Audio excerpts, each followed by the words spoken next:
My friend and I had 1 week to make a viral Roblox game. This was part of the Hidden Devs Discord game jam, and we had no idea what to expect since this was our first one. If you don't know what a game jam is, it's basically a game development competition where they give you a game theme and you have 1 week to make the best game possible. The winner gets $100, so let's see what we can come up with. And the theme of this game jam is time loop. Basically, it looks like they want us to create some sort of game that has a time loop aspect, whether it's being stuck in time, living the same day over and over again, or some sort of time travel. And so once we saw this theme, an idea struck. Basically, we got inspiration from Titanfall, which used a really unique mechanic for a mission that allowed players to travel back and forth between the past and the future.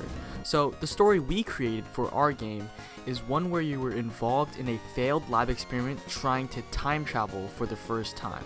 You have to solve puzzles and try to go back in time and stop yourself from entering the chamber in the first place. And so once we had our basic concept down, we got to work. Right here you can see that I'm scripting one of the puzzles for the second room, and here you basically have to get some batteries from the past and then charge it so that in the future you'll have charged batteries that you can place down and it'll open the locked door.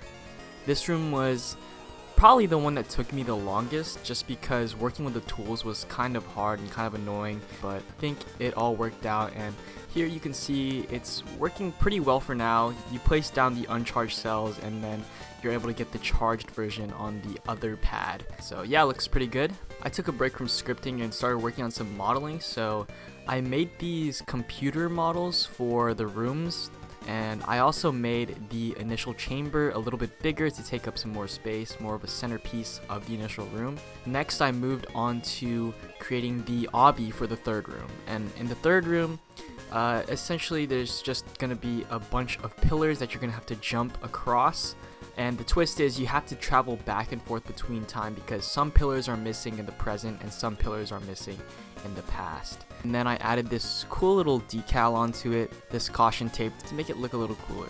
Then I went back to the computer models and added a little more detail, so I added them buttons, and then I went ahead and textured them and then duplicated them across the room.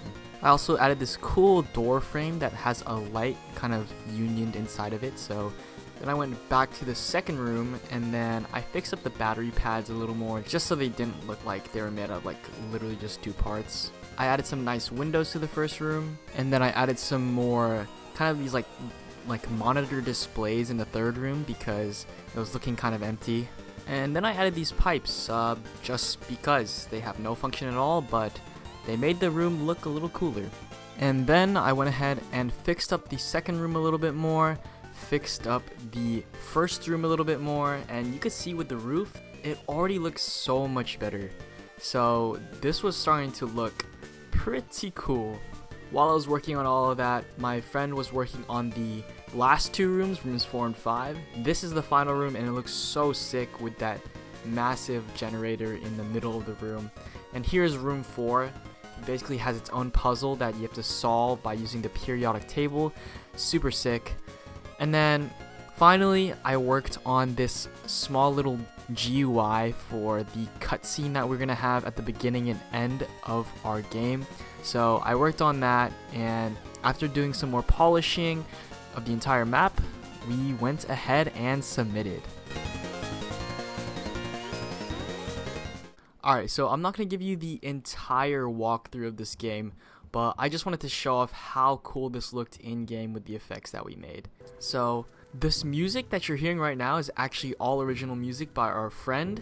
Honestly, it matches the vibe of this game so well. If you can listen and see as we use the Tesseract, boom.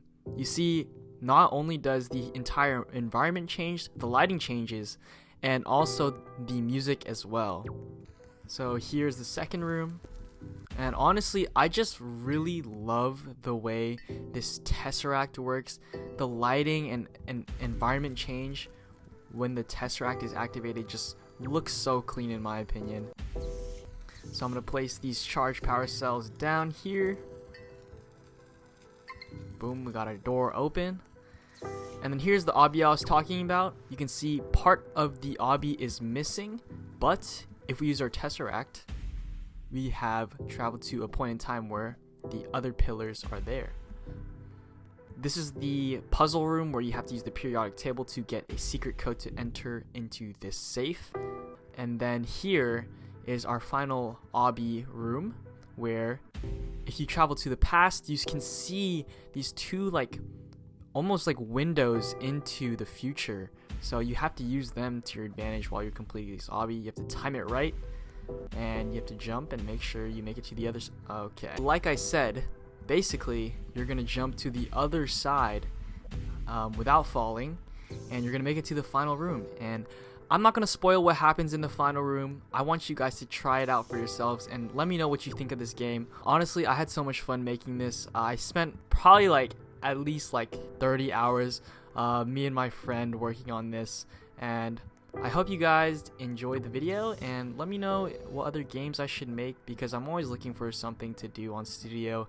So yeah, I'll see you guys in the next one.